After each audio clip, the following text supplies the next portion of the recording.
தியாகத்தின் மறு உருவம் அக்கா பொற்கொடி ஆம்ஸ்ட்ராங் அவங்கள பற்றி தான் நம்ம இன்றைக்கி தெரிஞ்சுக்க போகிறோம்.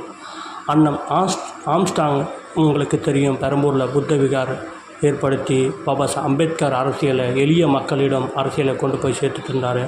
அதே வழி வந்த அக்கா பொற்கொடி இன்றைக்கி ஒரு முடிவு எடுத்திருக்காங்க.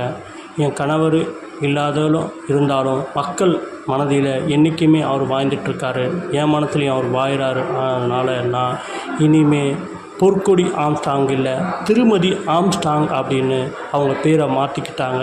இனி வரும் காலத்தில் என்னை எல்லா இடத்துலையும் திருமதி ஆம்ஸ்ட்ராங் அப்படின்னு என்னை அழைக்கிறது மூலயமா அவர் நினைவு நான் மட்டும் போட்டுள்ள இந்த மக்களும் இந்த ஒரு முடிவு நான் தீர்க்காயுசாக நான் இந்த முடிவு எடுத்திருக்கேன். இந்த முடிவு மூலயமா வருங்காலத்தில் நான் அவர் செய்த வேலைகளை நான் தொடர்ச்சியாக செய்வேன் அப்படின்னு சபதம் ஏற்று இந்த முடிவை எடுத்திருக்காங்க அக்கா.